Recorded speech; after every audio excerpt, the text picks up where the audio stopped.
Hello everyone, in this video we will be seeing part 11 of What If Deku Was in the DC Universe.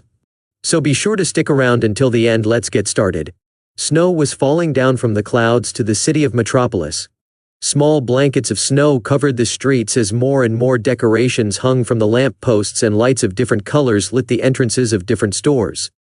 Children and grown-ups of all ages were enjoying the cold, refreshing air. Some even threw a few snowballs at one another as a massive Christmas tree was being decorated in the center of downtown, showing the happiness that people had for the season. Yes, it was Christmas time and people were all celebrating, wrapping the gifts, cooking the turkey, preparing the cookies and milk for old Saint Nick. But some were worried more than anything, because there were those looking for what they were going to get their loved ones.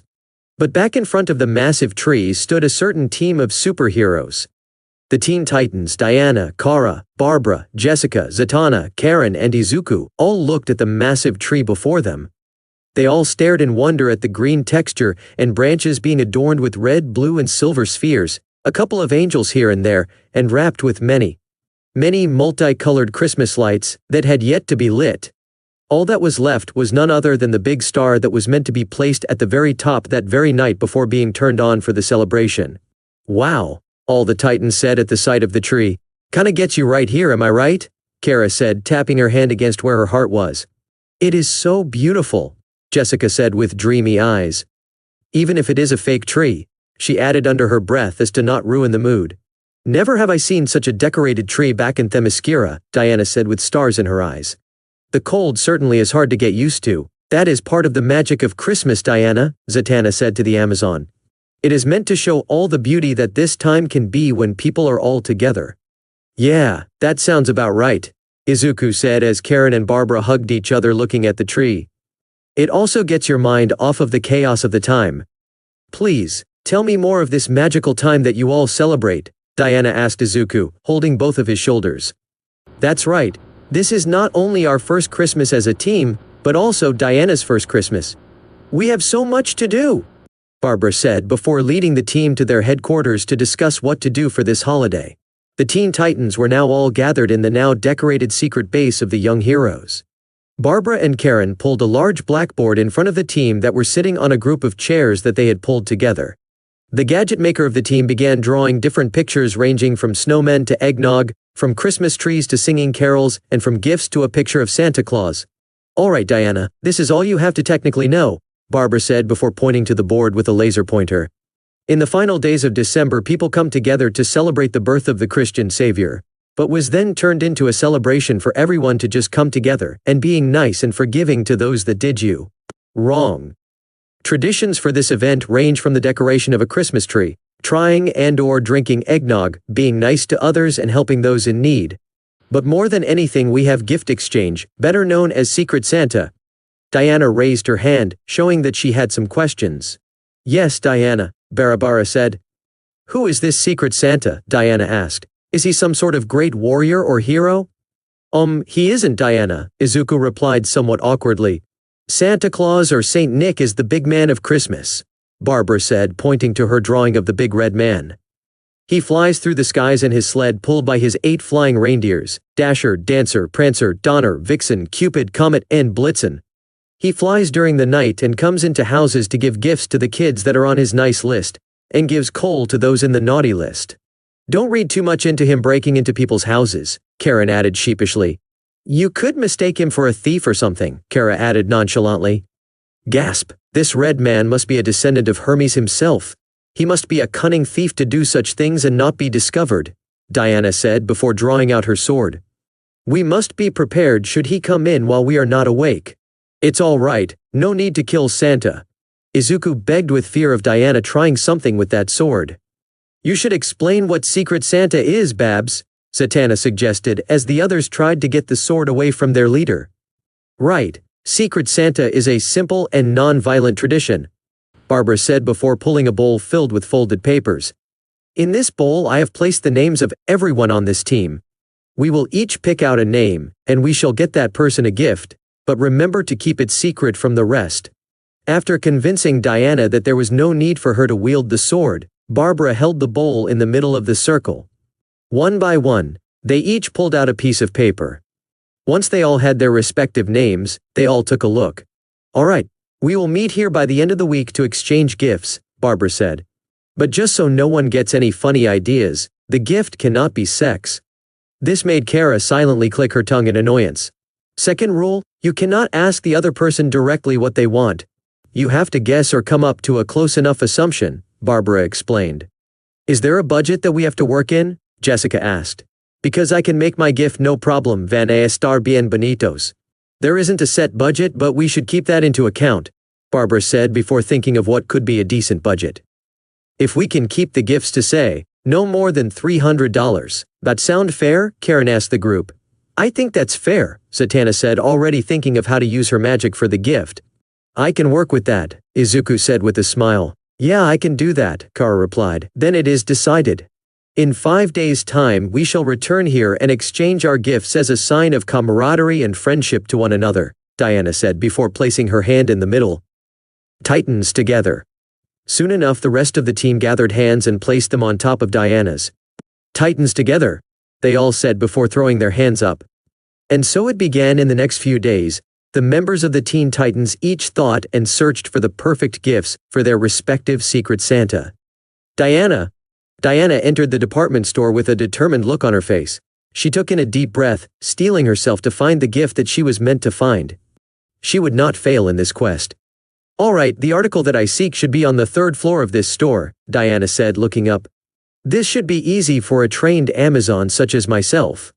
Just as Diana was about to take the next step, an armada of shoppers bursted into the store.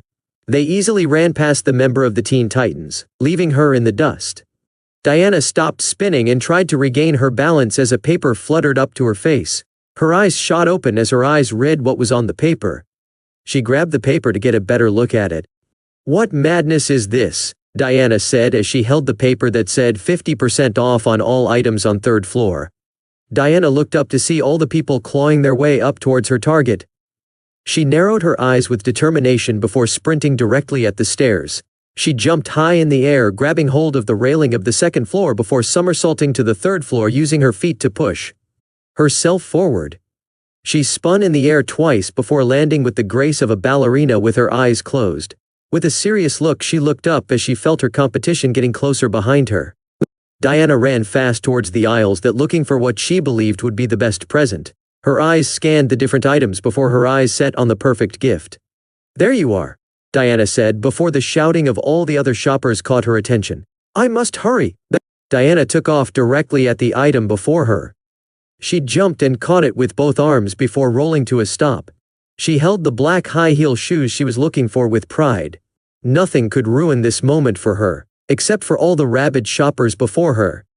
She held back the shoes before she started running at the shoppers and them at her. Diana then used her Amazonian training to jump over the shoppers and hop from head to head before reaching the cashier. "I would like these, please," Diana said to the lady before her. Kara was slightly annoyed. She was thinking of what could be the best gift that she could get the subject of her Secret Santa. "Man, this is harder than I thought," Kara said to herself. "Well, at least I can get a close guess to what they'd like." She walked down the street until she came across a store that was filled to the brim with girly stuff. Kara saw all sorts of pink dresses and all sorts of perfumes. She wanted to throw up, but then her eyes landed on one thing that could get her covered for the gift exchange. She slowly walked up to the store before her nose caught wind of the many perfume samples that they were given. A large scented cloud hit her right in the face, making her cough. "Oh man, you've got to be trying to make people nose blind with those," Kara said, coughing. "You so owe me for this, girl." Kara took in a deep breath before walking into the perfume store.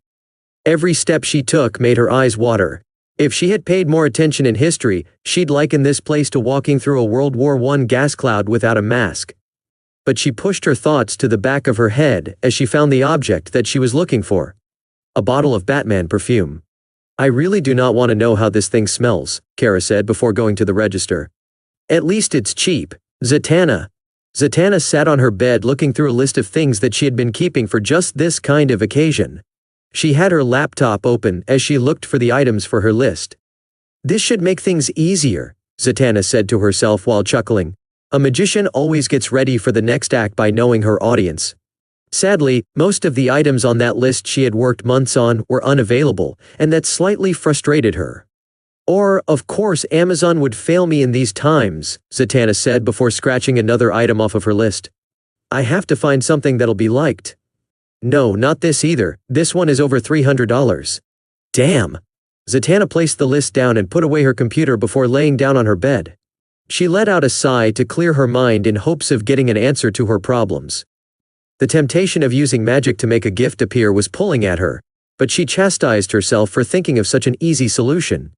She then remembered her father's words about that way of thinking before repeating them. Magic is not a free pass or a shortcut.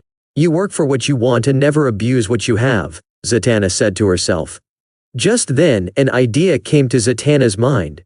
She knew what she could get for her friend, and no ounce of magic would be required. She quickly got out of bed and rushed to the elevator before going to her favorite bookstore. Zatanna almost flew to it and then spent a good hour before she found the one book that she was looking for. The book was rather small, and covered in a hard blue cover with red letters on the cover. Yes, it is in pretty good condition too, Zatanna said as she looked at the book. I hope this does the trick. Wouldn't want to appear cheap or stingy.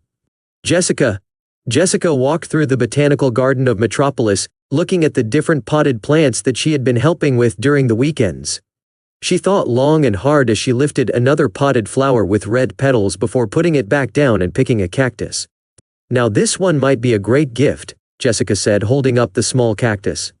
They're easy to take care of, they don't need much water, and they can live almost anywhere. But then, a thought crossed her mind. No, this isn't right, Jessica said with a sigh before putting the cactus back on the counter. What would she like? Plants aren't her thing since poison ivy gave her a rash. So maybe something that she'll like and that she uses daily. I know! Jessica rushed out of the botanical garden and crossed the street to the massive store before her. The large statue of a sprinting man loomed right next to the entrance as Jessica entered the store. She looked around the large sporting equipment store with the few Christmas decorations scattered throughout. She walked through the different aisles of sportswear. She passed the swimsuits, baseball bats, catching mittens, American footballs, soccer balls, and running shoes. Yes, this should do the trick, Jessica said before looking at the weight section. She looked through the dumbbells for the ones that she knew would be challenging enough. Too little, not enough, perfecto, Jessica said as she spotted a 100 lb dumbbell at just $100. Jessica tried to lift it up but found it a little hard as she wasn't one of the most well-built members of the team. She began to drag the weight while cursing in Spanish under her breath. Muévete pedazo de porquería de metal, Jessica cursed as she inched closer to the register. ¿Cómo es que la gente levanta estas cosas? Barbara bounced from comic book store to comic book store through the city looking for the gift that knew would get her the title of Best Secret Santa. Sadly, her search was proving to be a little harder than what she thought. She grunted in annoyance as she exited the third store that apparently didn't have what she wanted. Come on, where could that thing be at? Barbara grumbled. My usual spots don't have it, then I've got to go to this special Batgirl computer. Barbara pulled out her laptop and began to put in numbers and commands in it. The computer then began to search and pinpoint the location what she was looking for. She patiently waited for the computer to finish calculating the numbers. Her eyes were glued to the screen waiting for the computer to finish its work. Barbara just sat there waiting for the answer to her endeavor, while taking into account the possibility that she'd have to find another gift if. Then there was a ping sound catching Barbara's attention. She looked down and saw that the item that she was looking for was no longer available in this part of the country. Dang it, now what am I gonna do? Barbara asked herself. Barbara thought about what she could do when it suddenly came to her. She realized that there was no rule that said that she couldn't make the gift. With that knowledge in mind, Barbara rushed to get the components she would use to make her gift. Barbara returned to her room with a bag full of trinkets and set it on the desk. She grabbed a welding mask and one of the notes that she had gotten from Izuku. It may not be pretty, but this should do a lot of help for the future, Barbara said before covering her face with the mask. Karen was currently knitting a long scarf with her grandmother's old knitting kit. The scarf was lime-colored, and she was making progress with the needles. After she watched several videos on how to knit, then she had it down to the smallest detail. But she still made a mistake here and there. She had accidentally pricked herself with the needles a couple of times, but she was making good progress. She knew that the one she was going to give a gift to was very pro-naturalist, so this natural and organic scarf would be the best choice.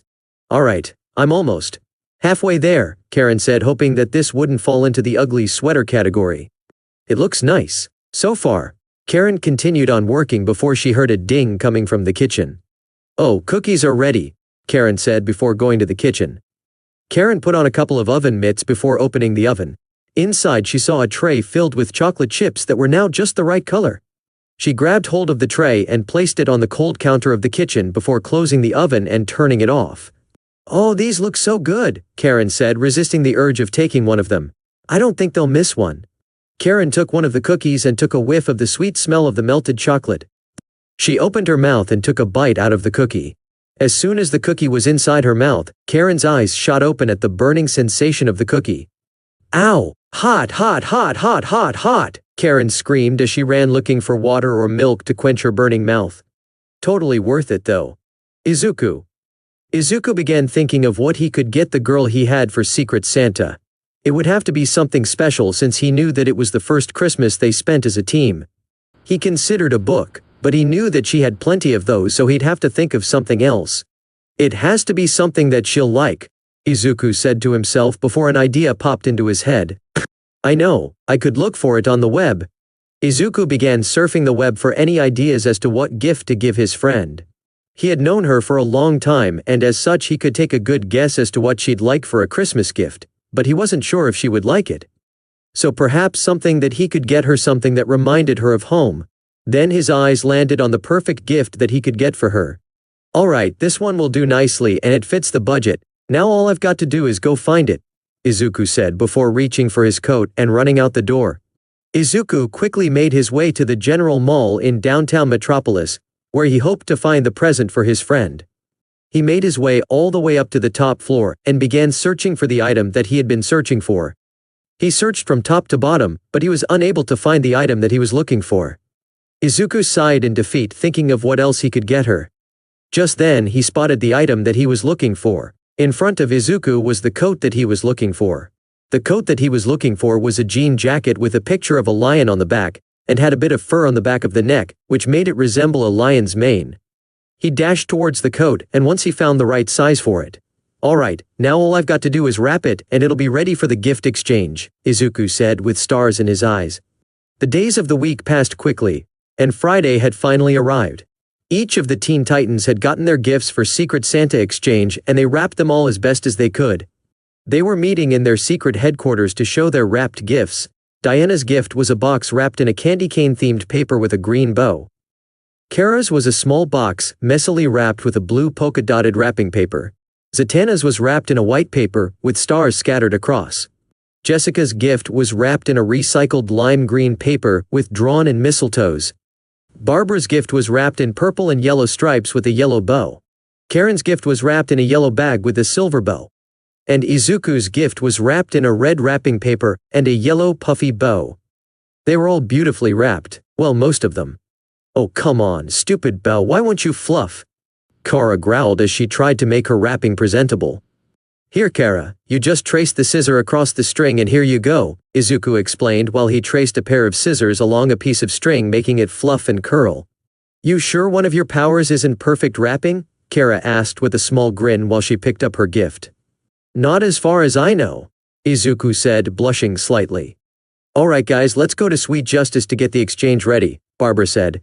Yes, we shall exchange our gifts and then prepare for the arrival of the Saint of Claus, Diana said, drawing her sword again.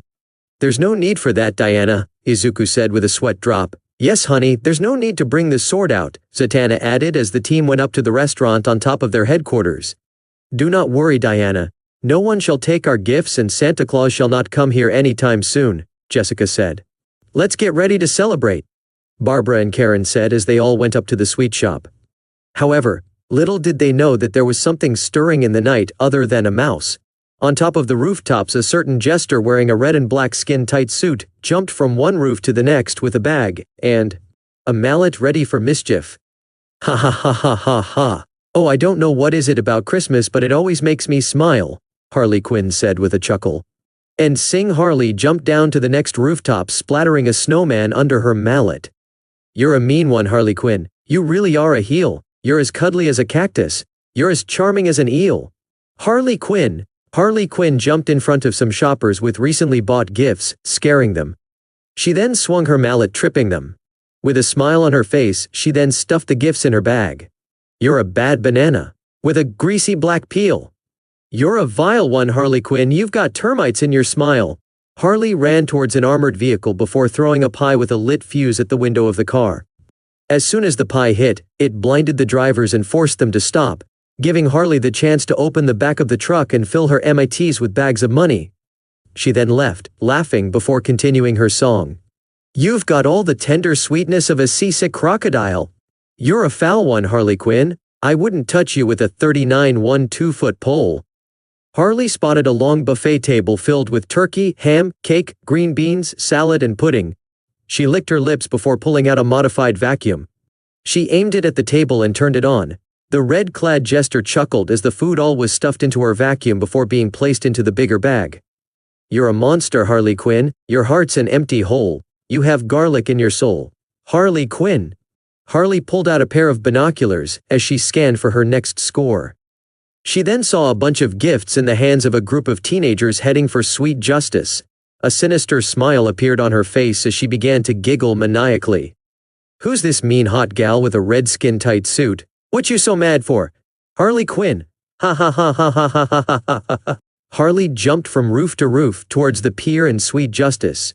Back inside the sweet shop, the secret team of heroes were all sitting at their usual table. They were all just laughing and talking about the everyday problems of a group of teenagers. There hadn't been that many crimes or villains during the last few days, and it was a nice change of pace for some. But not for everyone. "I'm just saying that one bad guy wouldn't kill," Kara said with a smile. "Maybe we put them all in jail or taking a holiday. You know, Christmas, Kwanzaa, Hanukkah, all the end-of-the-year parties," Jessica mentioned. "Yeah, and as such, we must enjoy these rare, quiet times," Zatanna said before taking another spoonful of chocolate ice cream. "Well said, Z, now we can proceed to our own Christmas tradition," Diana said. "Gift exchange," Barbara and Karen said in unison. Just as Izuku and the girls placed their gifts on the table, the doors were kicked open by none other than Harley Quinn. All the patrons of the sweet shop stared in shock at the clown princess of crime. "Hello, sweet justice." "Oh, don't mind me, I'm just doing some last-minute Christmas shopping," Harley said as she walked up to the table where the Teen Titans were sitting while she swayed her hips. "Ooh, gifts, you shouldn't have, hands off clown," Kara threatened Harley, but she only chuckled. "Whatever you say, Thunder Thighs," Harley replied before pulling out a cherry bomb. "Catch!" Harley tossed the cherry bomb in front of Kara before it exploded. The explosion created a large pink cloud with confetti and serpentines, blinding the secret team of heroes. Everyone in the sweet shop coughed and closed their eyes as the cloud of debris began to disperse. Once the dust settled, the Teen Titans looked to find Harley and their secret Santa gifts were both gone. They followed the laugh of the clown to see the door still open. They rushed out the door to see Harley driving off in a clown car with her bag of loot sticking out.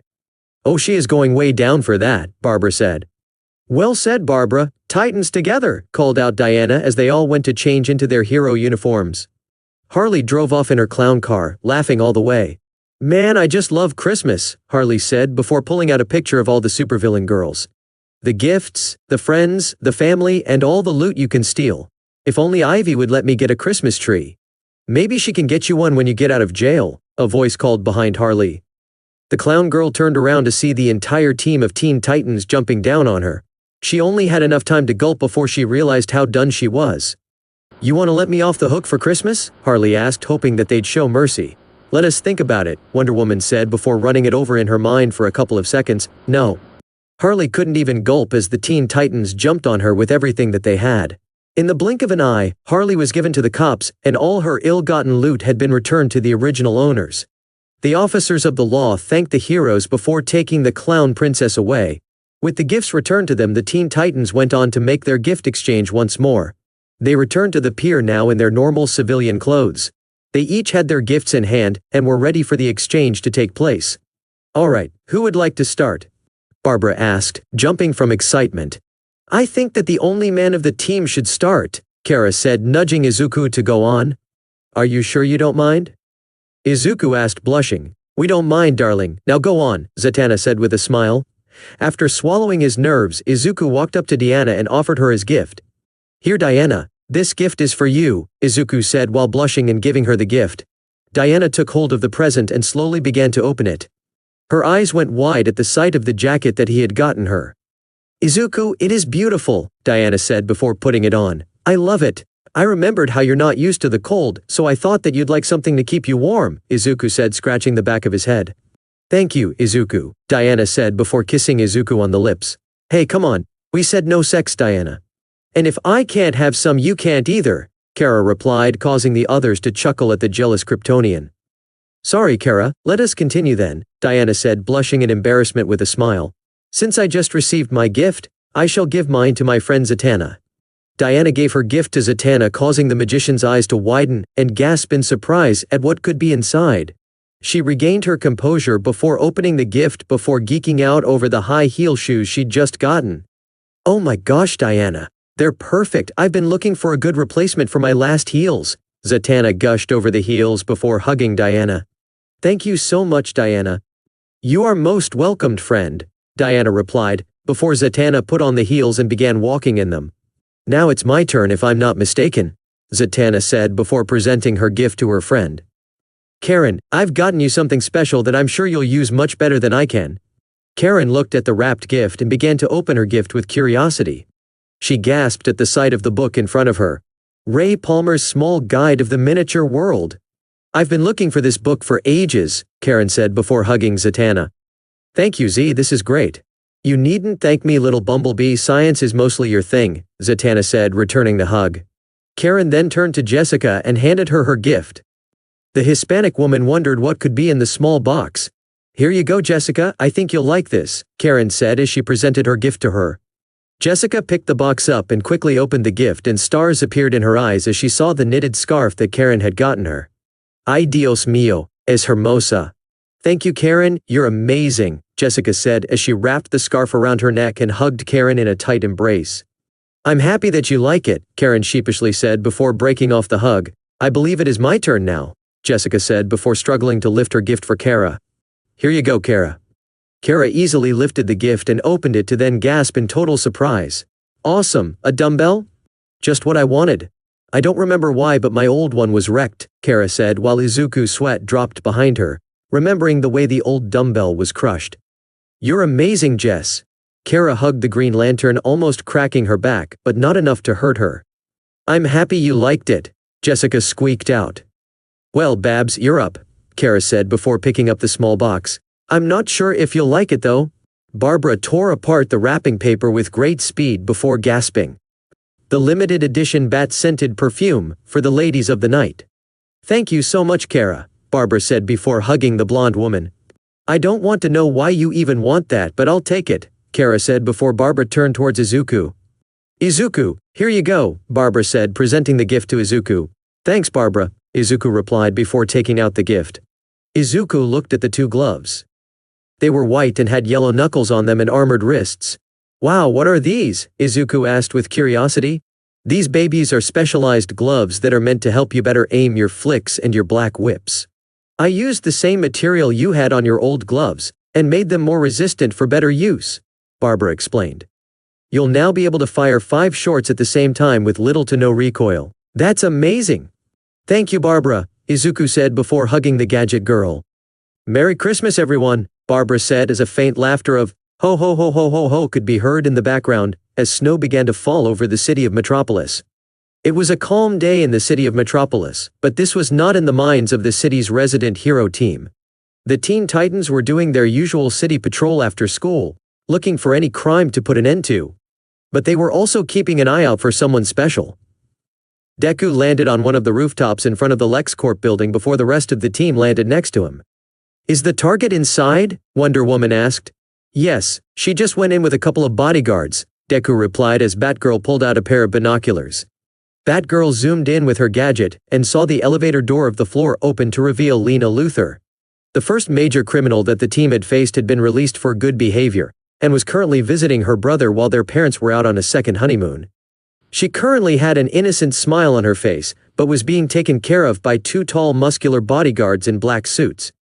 I can't believe that she was let out just like that, Zatanna said, narrowing her eyes. That brat nearly killed us. Which is why we must keep an eye on her, Wonder Woman added. She could be plotting something. She may have the body of an innocent child, but she possesses an evil mind that would put the Joker to shame. At least Lex has her under lock and key, Bumblebee added. Back inside the building, Lena had arrived at her brother's office. The view was stunning save for Lex's expensive desk standing right in the middle of it. But it gave Lex Luthor the view that he wanted, the entire city that he was slowly helping turn better. Luthor was looking over some papers regarding his company while a beautiful woman wearing a black chauffeur suit stood next to him. Have the IT guys give these papers another look, and make sure that they do not skip on the details, Mercy, Luthor said to the woman before handing her the very important papers. I'll do it immediately, Mr. Luthor, Mercy replied before spotting Lena. And it appears that the problem child has arrived, sir. Lex turned to see his little sister, still sporting an innocent smile on her face. Ah, baby sis, so good to have you here. I hope that you had a good ride, Lex said, as he walked towards his sister before looking at the bodyguards. You two can leave us for now. The two gorilla-like bodyguards nodded, and then turned to leave. Oh big brother, I had such a wonderful time coming here. I hope I'm not getting in the way of anything important, Lena said with a fake smile as Mercy got near them. Hiya Mercy, you look so amazing and awesome with your suit. I hope one day I can be as beautiful as you. Aw, thank you Lena, Mercy replied sweetly before turning back to Lex and back to her serious tone. I'll get these papers done. Please refrain from destroying the office. Will do Mercy, will do, Lex replied with a chuckle. Mercy walked slowly towards the elevator, keeping an eye on both siblings. Her training told her that leaving Lex alone with Lena would be disastrous, but she had a job to do. She hoped that by the time that she returned they were both still alive. Once she reached the elevator, she turned around to see both Luthors waving back at her with smiles on their faces. She let out a sigh and hoped for the best. As soon as the elevator doors closed, the smiles on both Luthors dropped and began to glare at each other with disdain. Baby sis, really? You bust me out of my punishment for that? Lena asked with as much kindness as an angry alligator. Look sis, I don't like this any more than you do, but until Mom and Dad return I have to keep an eye on you, Lex replied, returning the same glare. So you can just stay there while I work on something that's worth my while. And what am I supposed to do while you work? Wait here for Mercy to give me a pony ride? Lena asked, crossing her arms in anger. She's not your assistant, she's mine, Lex replied as he sat back on his desk. Try doing something productive. Draw something, write a haiku, watch cat videos online or plot to destroy Supergirl, I don't care. Those words sparked something inside Lena's evil little brain. An evil smirk appeared across her face as she realized something. She was not to blame for her place in life. She was the greatest and youngest supervillain in the world. The ones to blame were those dumb heroes, she realized. And she would have her revenge.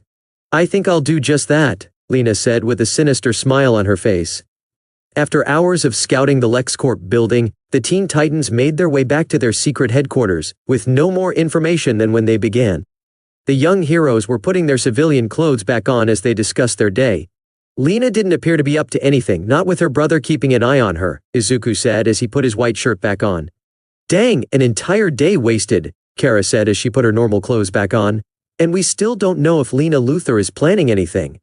Maybe she is just keeping a low profile since she is still grounded, Barbara suggested as she put on her hoodie. It would make sense, La Nina is still a little girl. Not a hardened criminal like those we've put in prison, Jessica pointed out. Maybe she's seen the error of her ways. Doubtful, she did try to turn every teen in the city into brainless zombies to create her paradise for children, Karen replied.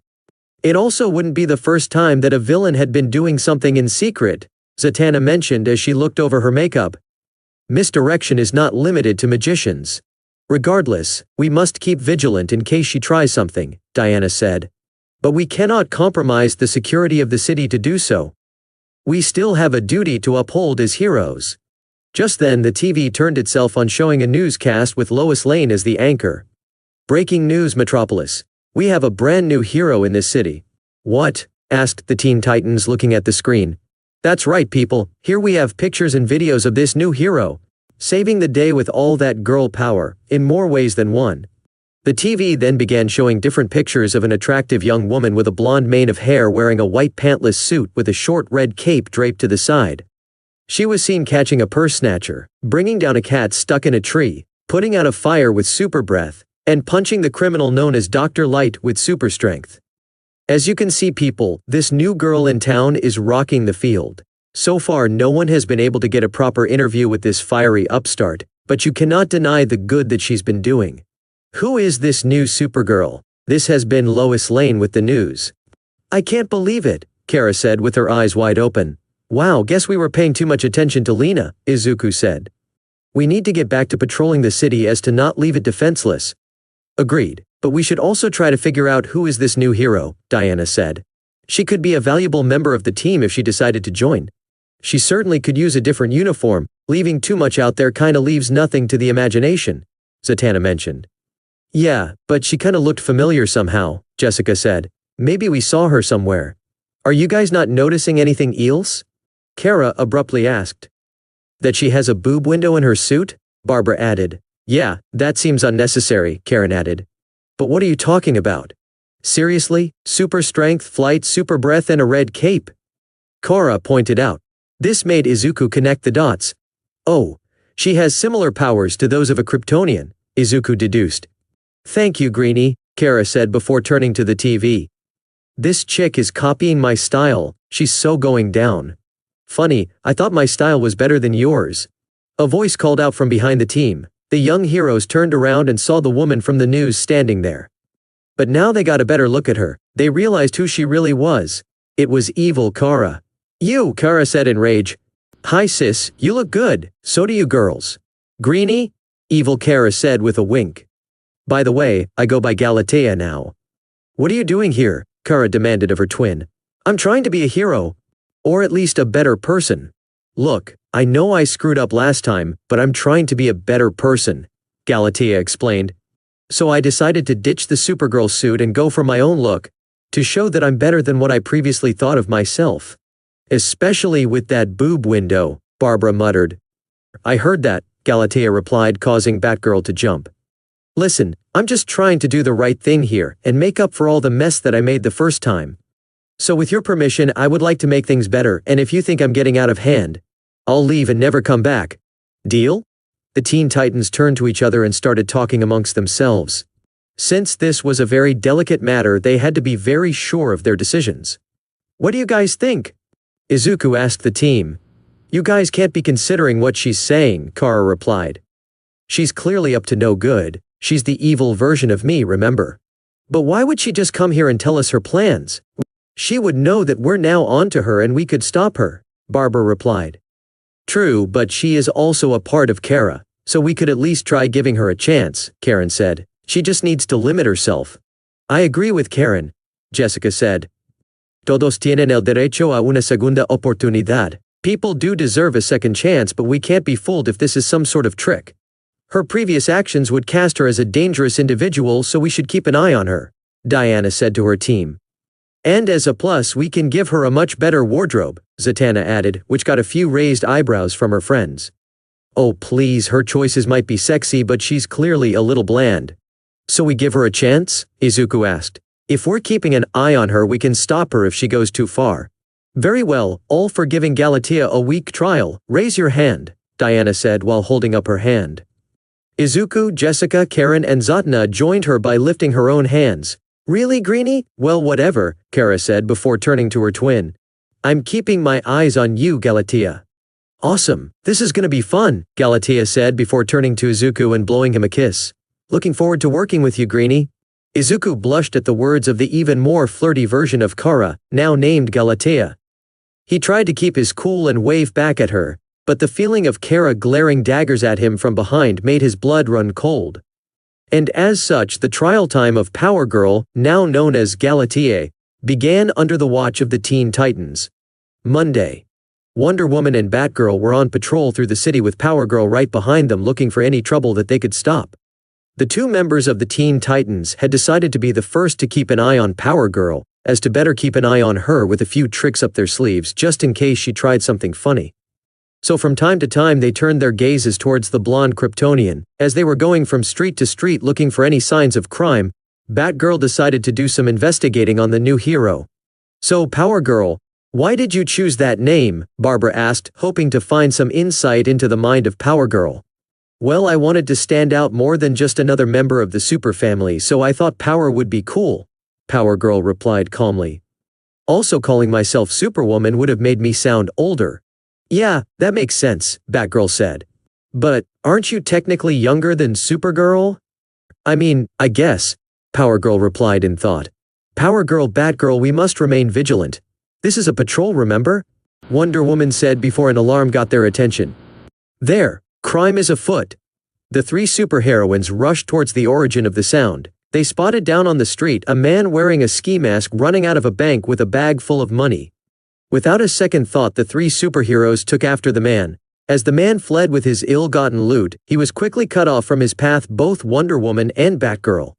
Going somewhere? Batgirl asked before the robber turned tail and ran back. But the robber didn't get very far as Power Girl stood before him with a closed fist. The punch was swift and sent him to the ground with a couple of missing teeth. You'll have to give that back, buddy, Power Girl said as she lifted the robber by the back of his shirt. I really need to get out of the city. There are way too many heroes here. The robber grumbled through his missing teeth. So, how did I do? Power Girl asked. Despite the missing teeth, good job, Power Girl, Wonder Woman said with a thumbs up. Wednesday, Power Girl was under the watchful eyes of Jessica, Zatanna, and Bumblebee as they were going to save people from a burning building in the downtown area. The four heroes rushed towards the building with great haste. Power Girl used her X-ray vision to see through the smoke and spotted at least 3 people still inside the building. There's 3 people, 1 in the 3rd floor and 2 in the 1st, Power Girl said. Green Lantern, keep the structure from falling down with a construct, Zatanna instructed. I'll take care of the fire and the smoke, Bumblebee and Power Girl. Get the civilians and the firemen out of there. You got it, Green Lantern replied, as she began to create stabilizers around the building. We're on it, Bumblebee said as she and Power Girl fled down into the burning building. Zatanna stood on top of the building. Her eyes closed before they snapped open, turning purple. She then began to chant her spell, Semelf DNA Ekoms, Evel Etnidliub Tuotignitra Noina Edisni Dine Emoseb de Sugnixa. Zatanna chanted. The flames and the black smoke began to become separated from the building and slowly rose out of it. The flames and the smoke was converted into a large bubble high in the air before it puffed. Inside the building, both Power Girl and Bumblebee flew through the flames and the crumbling pieces of the building. This way, quickly, Bumblebee pointed to the open door. The 2 girls entered the room and spotted a downed man coughing from all the smoke. Power Girl lifted the man and helped him to his feet before she followed Bumblebee to the next room. The intense fire of their surrounding made the 2 heroes go faster, not wanting to become engulfed by the fire or suffocated by the smoke. The crumbling charcoal of the building forced the 2 heroines to move quickly to kick the door to the next room down. Power Girl lifted the unconscious woman before giving a sigh of relief after seeing that she was still breathing.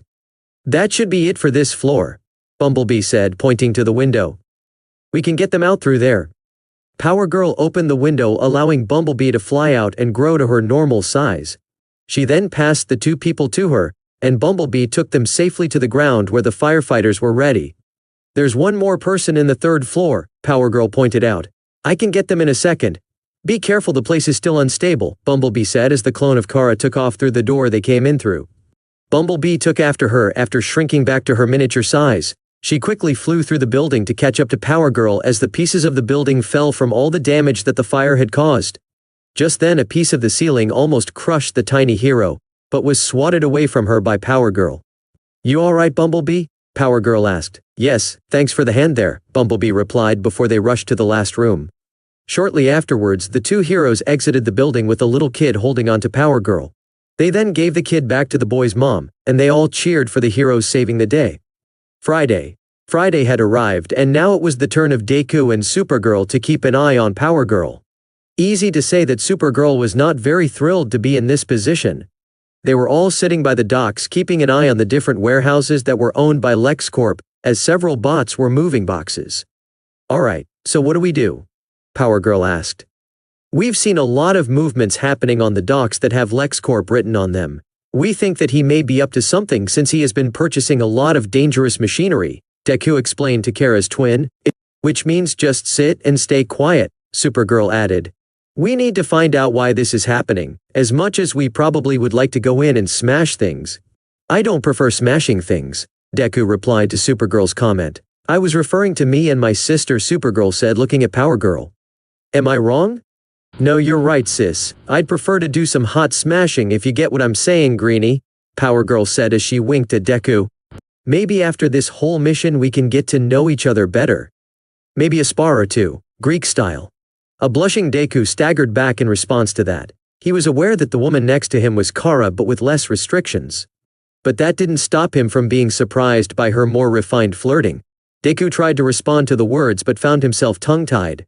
Hey, can you please not flirt with him like that? Supergirl turned to Power Girl. You've got to show some restraint. Pot calling the kettle black, eh? Power Girl replied. At least I tell what I'm feeling instead of acting like a stone-cold tough girl all the time.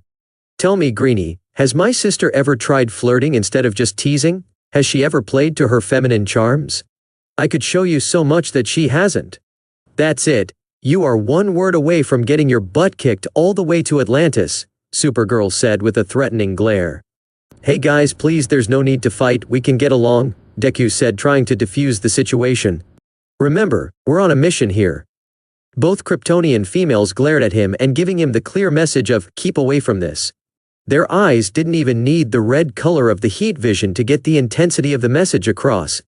The intensity of their glares made the young green-haired boy to step back to then look at the warehouse. This left the two girls alone to continue their own bickering. Supergirl and Power Girl glared at each other once again, like a pair of wild lionesses sizing their competition for what they desired, and knew that one wrong move could be the start of a big fight. So, you think that I don't have any womanly charms? Supergirl asked. Oh no, you do have them, but you just don't use them as well as you should, Power Girl replied. If you've got it, flaunt it. Try using a soft hand rather than just dropping your pants. Funny, this coming from a girl that has never been with a guy, Supergirl shot back.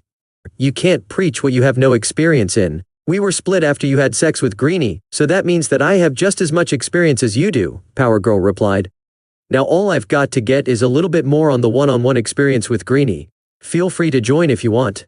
You don't need to put more dirty thoughts into my mind, I've got enough of them as it is, Supergirl whispered back.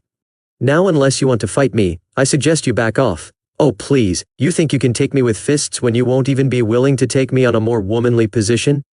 Power Girl pushed on. I know you're afraid of being seen as too feminine and being taken care of by someone else, because I had that same fear. But I'm willing to trust Izuku more than that. Supergirl didn't reply to the words of Power Girl. She knew that they were true. She hated to admit it, but she wasn't a fan of being treated like a girl. She wasn't against being treated like that by Izuku, but a part of her still didn't like it. Maybe this was a good sign to give it a try. But Supergirl was not going to give her twin the benefit of victory. Hey guys, we've got movement in the warehouse, Deku called out, snapping the two out of their stare down.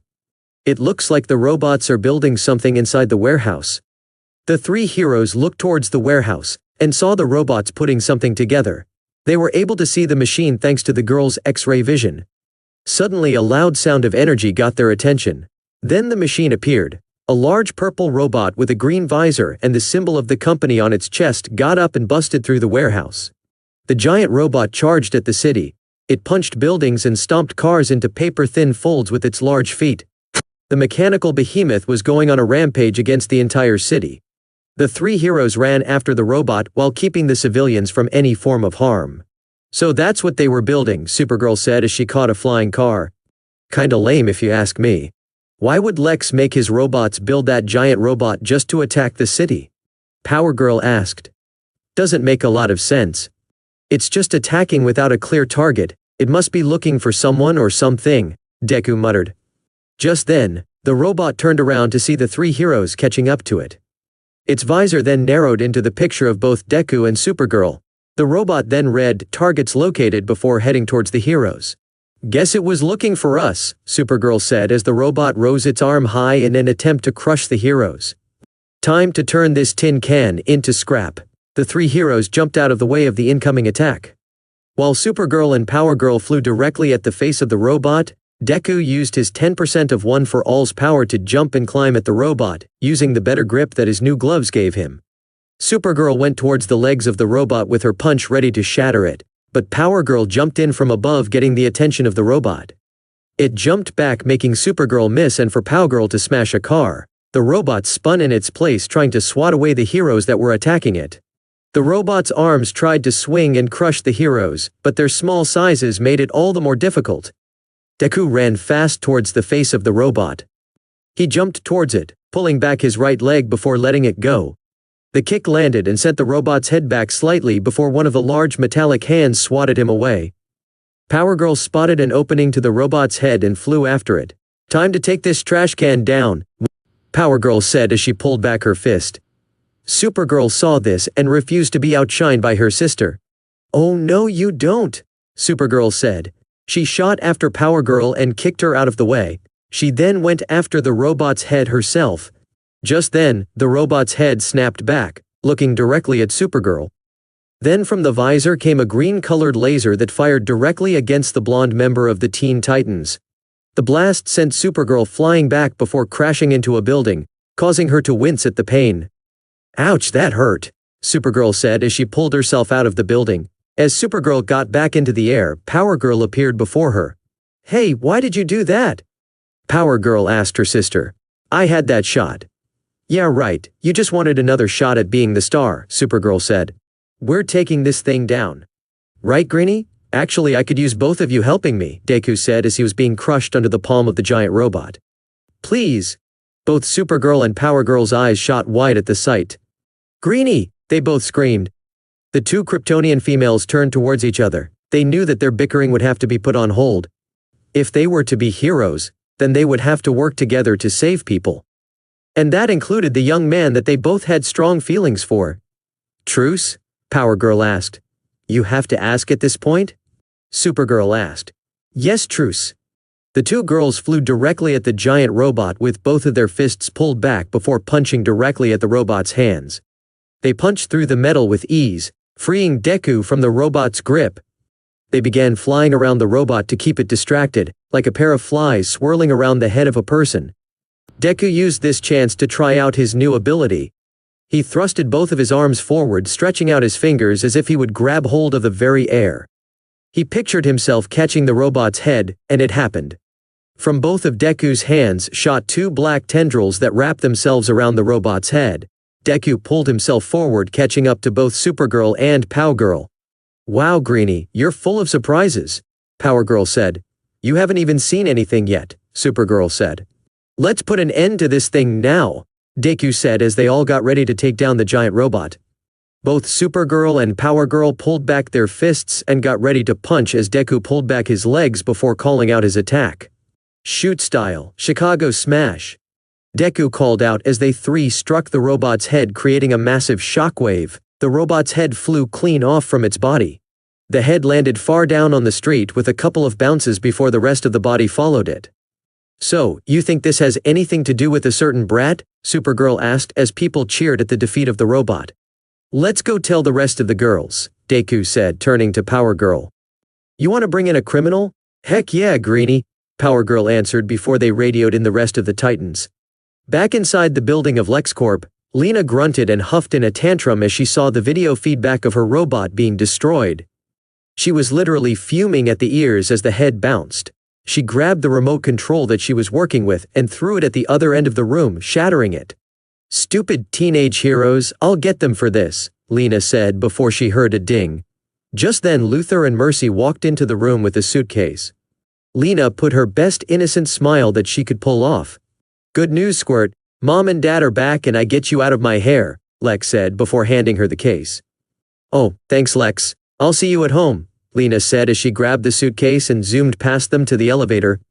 "Bye, big brother." With that the little girl left the building, leaving Lex and Mercy by themselves. "I must say that this is a little unexpected from you, Mr. Luther," Mercy said. "I expected you to send her away for using your resources." "What can I say, Mercy? I'm a generous brother," Lex said before walking to his desk.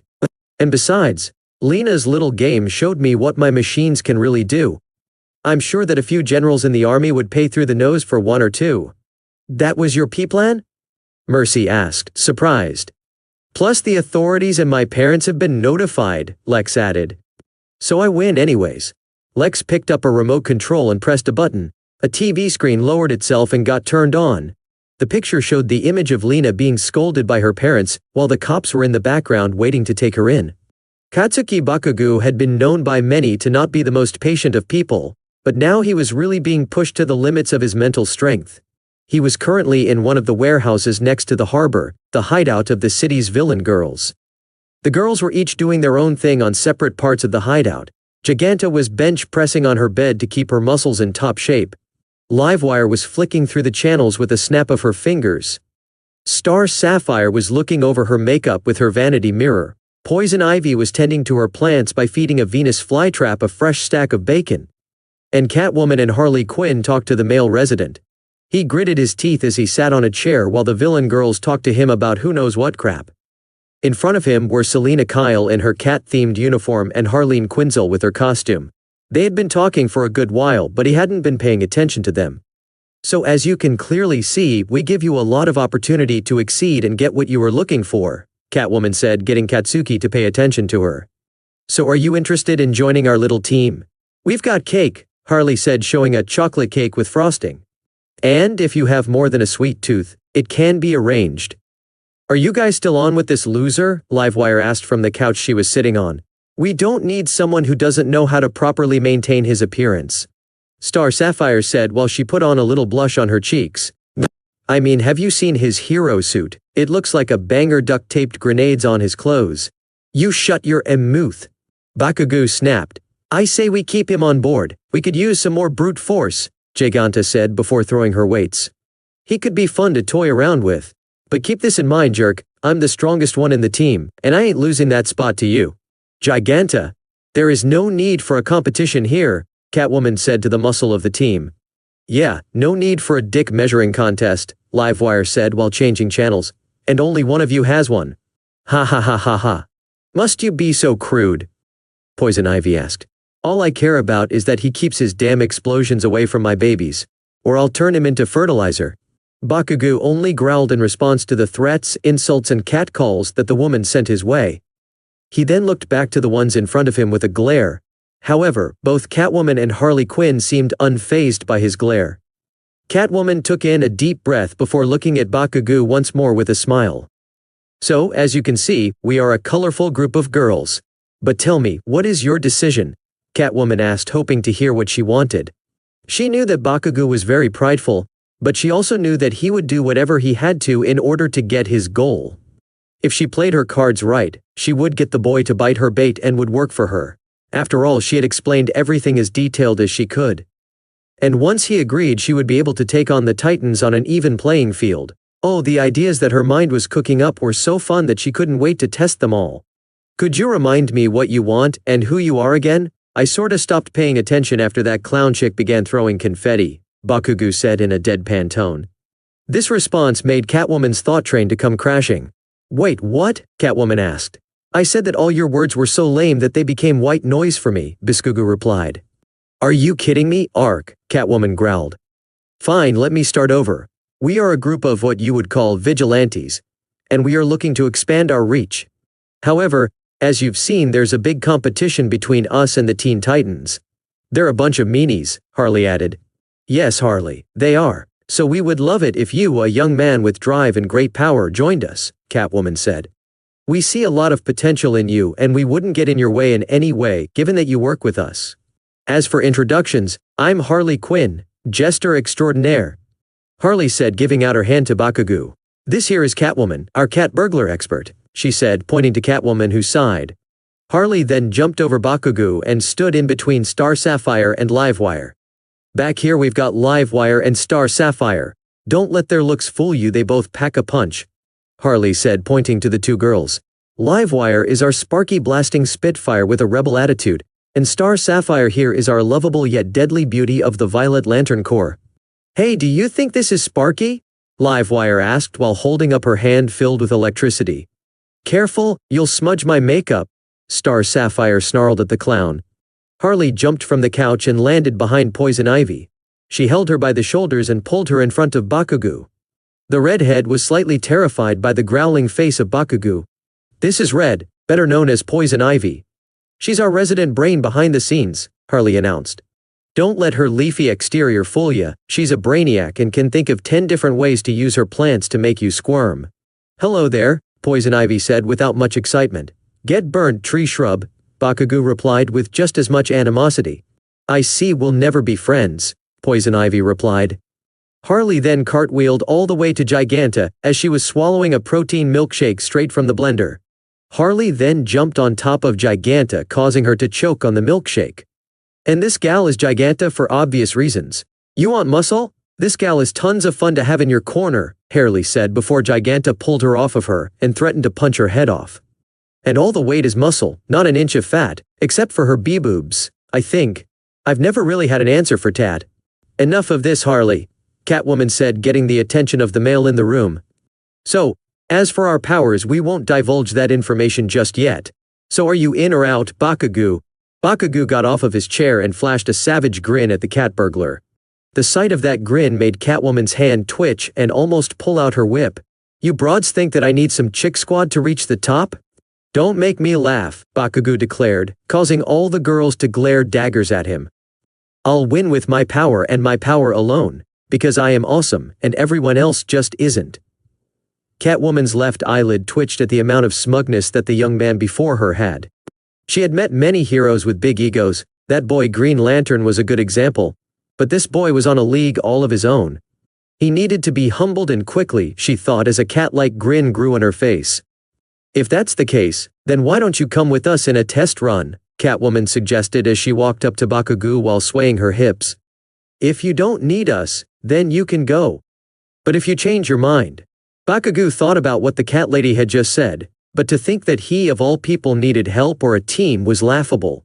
He was about to give his answer, but Harley Quinn beat him to it. Then again, Deku has become quite the famous hero since he is the only male of a powerful hero team, Harley Quinn said, holding up a magazine article. He sure has a lot of fans who think he's the best and just plain awesome. What was that? Bakugo barked in anger before snatching the magazine from Harley's hands. Let me see that.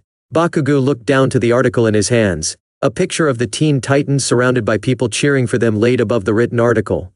The title read, Titans Save Mayor of Metropolis from Parasite, which made Bakugo grit his teeth. He went on to read the article, which told the story of how the team of superheroes rushed in to save the mayor after the villain known as Parasite took him hostage. This infuriated the explosive blonde to no end. His hands began to smoke, and parts of the magazine began to burn. That damn nerd, making me look like a fool and then laughing behind my back, Bakugo grumbled like a madman. I'll kill him, only I get to be number one. Hey Catgirl, you have 1 week to change my mind. If you screw up, I'll kick all of your asses.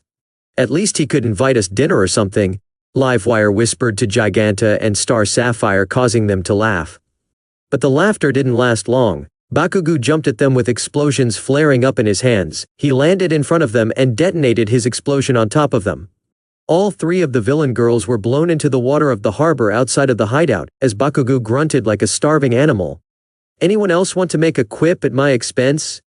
Bakugo dared with his eyes shining bright red. Nope, all 3 wet villain girls replied. The rest of the villain girls stood back and smiled at Bakugo's ferocity. He had taken the bait, hook, line, and sinker. Looks like we have our own male companion for the team, Poison Ivy said. Oh yes, now the tables will be turned. The Titans won't know what hit them. Catwoman grinned before turning to Harley. By the way, Harley, nice use of psychology back there. Really sold our point. It wasn't that big of a deal. One look and anyone could tell that his superiority complex is the result of being constantly praised from a fairly young age by a society in which having powers is the way to go. That led to him seeing anyone even remotely friendly or trying to be helpful as a threat in his own twisted view of the world, Harley replied, shocking both Catwoman and Poison Ivy. Wow, I wasn't expecting that, Catwoman said. Yeah, I thought there would be some more clownish things in there, Poison Ivy added. And now we can start getting the cake ready for our newest member, Harley said before pulling out a bowl filled with frosting. There we go, Poison Ivy said, finally hearing the answer that she expected. Doesn't matter, we have a week, and I plan on using every day to turn him to our side, Catwoman said as she already had something planned out.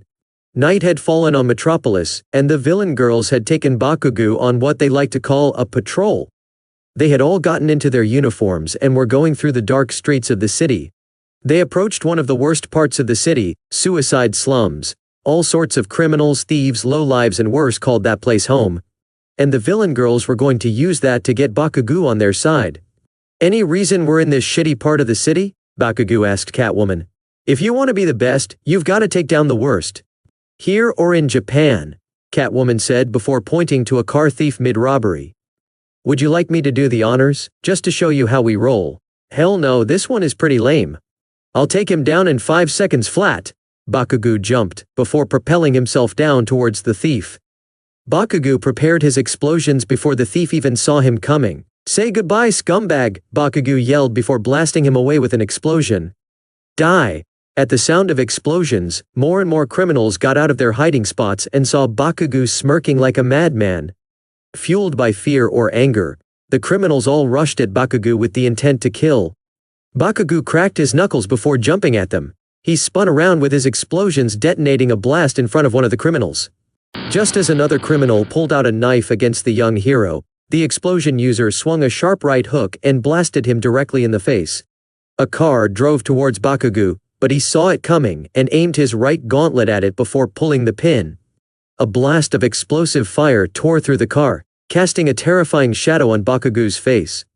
Bring out the big guns, you punks! Bakugo called out before jumping back into the fray. Back up at the rooftop where Bakugo had jumped from, Catwoman and the rest of the villain girls looked down at the carnage.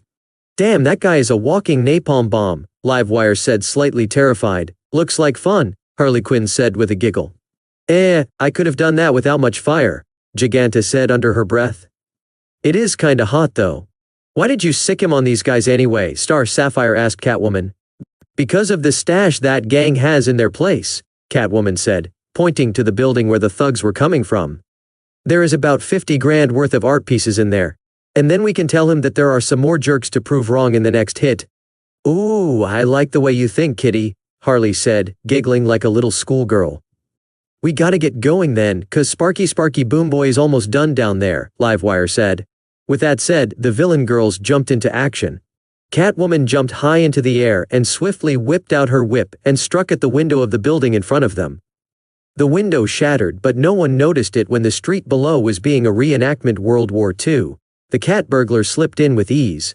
She snuck through the hallway before looking around a corner just in time to see the rest of the goons running to take on Bakugo.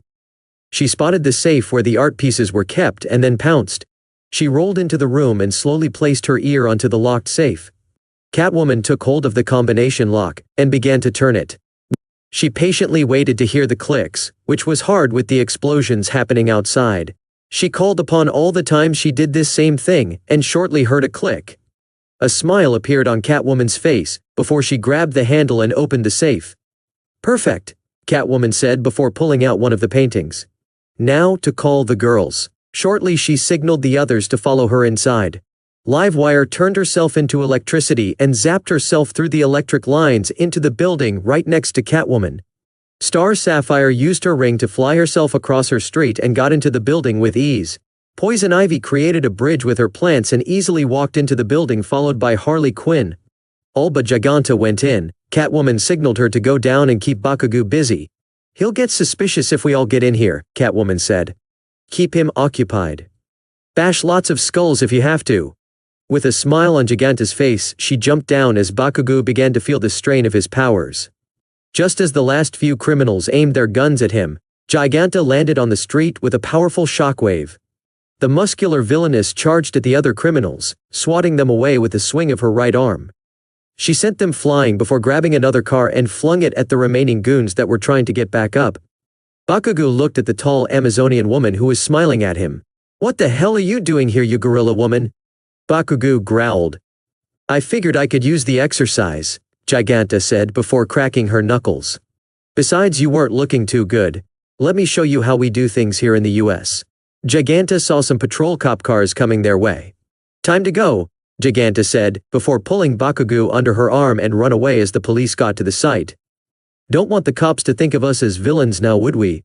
Put me down, damn it, I don't want to be carried in, you damn armpit. Bakugo growled as they ran from the scene of the crime.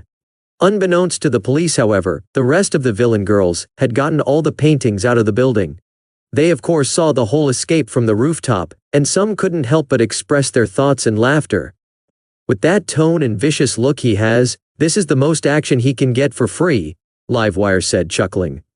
If he likes them muscle-toned and built like tanks, that arouses some interesting points to look into, Harley said, scribbling it down on a notepad.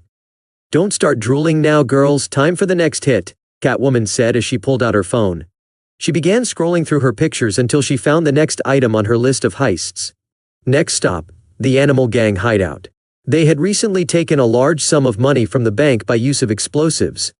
Stealing montage, Harley Quinn screamed in glee. The villain girls moved on to the next point on their journey across the city.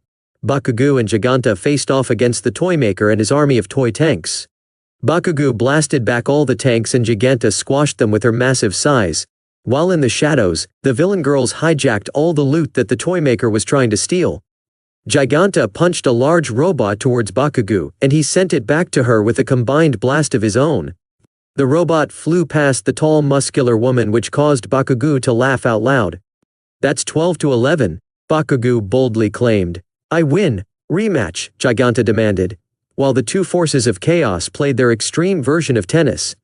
Catwoman and the rest of the villain girls were having their own picking at a jewelry store. I love the way this diamond reflects all my new necklaces, Catwoman said, while looking at herself in the reflection of her ring. I'm queen of the castle, Harley sang before she put on a crown on her head. I am so keeping these new earrings, Star Sapphire said as she looked at her new earrings. In another part of the city, Bakugo and Giganta were facing against a punk rocker man. He had spiky black hair, a black sleeveless t-shirt, black pants, biker boots, and drove a black Harley bike. He had just attacked 3 different armored trucks and had caused massive property damage with his chopper and his laser pistols. I don't know who you dumb kids are, but no one gets in Johnny Rancid's way, Johnny said, annoyingly speaking in the third person. Bakugo and Giganta shared a smirk before they charged at the biker. Bakugo jumped on top of Giganta's right hand before she threw him with all her strength. Bakugo then began to spin like a sideways tornado using his explosions. Eat this, Rancid, go to hell, Bakugo said before unleashing his attack in front of the biker. Oh crap, Rancid was able to say as the explosion blew up his bike and sent him flying covered in burn marks. Guess he was rotten alright cause he stank that crash. Giganta laughed at Rancid's misfortune, which was soon joined by Bakugo's own savage laughter.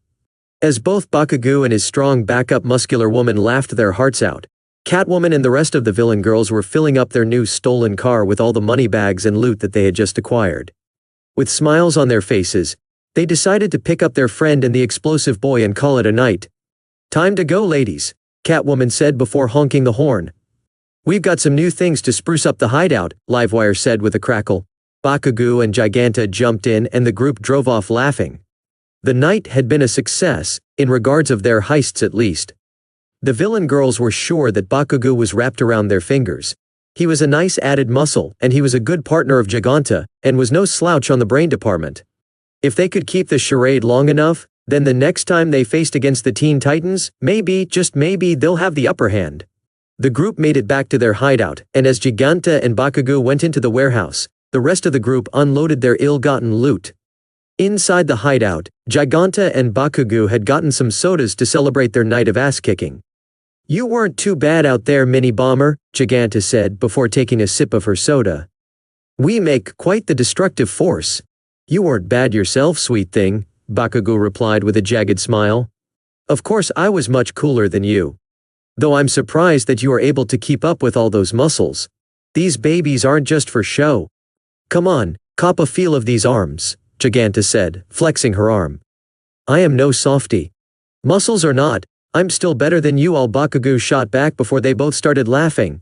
I'll become the #1 hero, and I expect you to see me rising to the top. The two laughed out loud and without notice, Giganta's laugh began to lessen and a blush appeared on her face. She hated to admit it, but she liked hanging out with this walking disaster and she hoped that it could last longer. He was way too caught on with his desire to become the #1 hero of his home country, and if he found out that she was a villain, then things could get ugly. She needed to figure out what to do next. Hey, you hungry or something? There's some junk food in the fridge if you want, Giganta pointed to the kitchen. I bet the others will be a little hungry. Ha, Considering that they didn't do a damn thing all night, I'd be surprised if they have the smallest bit of hunger, Bakugo said before walking to the kitchen. Let's eat everything before they show up here to teach them a lesson. Giganta took this chance to go into the back room to clear her mind. She found the rest of the girls were all but celebrating their new ill-gotten loot. Catwoman was looking at the jewels, Harley was laughing as she flung the money up to make it rain, Star Sapphire was trying out some new accessories that were large rings with jewels. Poison Ivy looked at the paintings before feeding her plants, and Livewire was dancing like a gypsy on payday. Well, look who it is. Nice going back there, Giganta, Livewire said, before hitting the giant woman's arm playfully. You played the partner in crime part like a charm. We'll have that doofus eating out of our palms by week's end. All I hope is that he isn't lousy in bed, Harley said, earning a few raised eyebrows. What? I'm pretty sure that those girls are sleeping with Deku. Our bomber hopefully is half as good. Let's give him a little more time, and if he doesn't want to join us, maybe we use it to hold him to our every whim, Catwoman said with a sly grin. Yeah, about that. Do we have to keep being the bad guys? Giganta asked. Everyone looked at her with curiosity. What are you saying, Big G? Livewire looked at her friend. I mean, robbing and beating up the loser heroes is cool and all, but do we have to drag him around like a donkey with a carrot in front of his nose? Giganta said. Why don't we tell him that we will call him and go along our business? Besides, he could cramp our style. What are you talking about? Star Sapphire asked. Just that he isn't fit for our kind of team, and if he finds out that we used him, he'll murder us, Giganta said. What makes you think he'll find out? Catwoman asked. Well, Giganta said as she began to rub the back of her head. OMG, Giganta has a crush on that pyromaniac. Star Sapphire squealed. What? No way, he isn't my type, Giganta said, looking away, trying to cover her blushing face. Besides, he's way too self-centered and savage-looking for my taste. He's like a caveman with fire coming out of his hands. Says the woman dressed like Jane of the Jungle on steroids, Harley snickered. I do not, Giganta snapped. Giganta D, come on girl, get your head out of the clouds, Livewire said. He is just another meal ticket that thinks he's a hero. Imagine all the chaos we could make with him on our side, and those stupid heroes won't know what hit him. Unless I hear your sorry asses monologuing about your victory.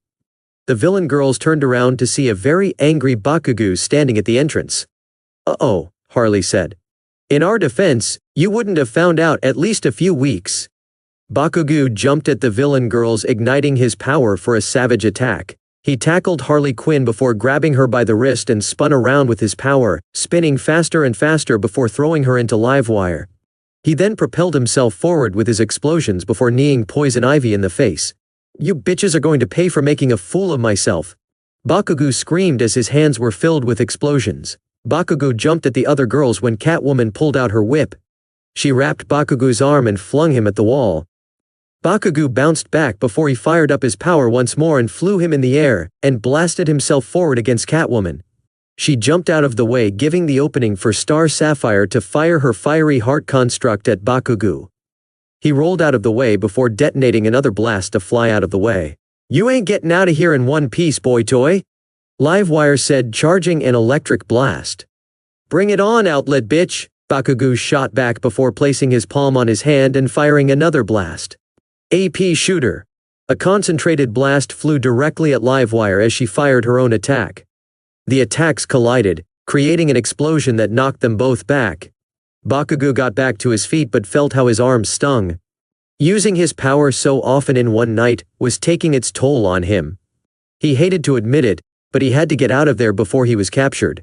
He looked up and saw all the villain girls getting up and surrounding him. Come on, Bakugo, you saw how good this team is, Catwoman said. If you join us, you'll have free range on what you want to do. You want to be number one, right? You're right, I want to be number one, Bakugo said before glaring at the girls. But I want to be number one just like All Might. Well, guess it's Ivy's option, it appears, Catwoman sighed. Ivy, you know what to do. Understood, Poison Ivy replied before licking her lips. You won't feel a thing, you might even like IIT. Do it quickly before he finds the secret exit, Giganta said, catching Bakugo's interest. Bakugo glanced behind him and saw a doormat that said secret exit. Harley, I thought I told you to get rid of that thing. Catwoman snarled at the clown. I always forgot where it was, Harley shot back. This ain't over, ladies, I'll be back, Bakugo said as he placed both of his hands together. Flash bang! A bright light engulfed the entire warehouse, blinding all the villain girls. The flashing light lasted a good 5 seconds, and by the time the girls were able to see what was going on, Bakugo had disappeared. Damn, he escaped, Catwoman said. We'll need to move our hideout to another part of the city, start packing up. Everything must be cleaned. Giganta looked down in sadness before she let out a sigh. But she would always remember the one that got away. Far from the warehouse, Bakugo emerged from the water with his costume half wiped off. All right. This is the last time that I lose, Bakugo growled. Now I'm coming for you. And guys, this is the end. I hope you guys enjoyed well, until next time. Peace.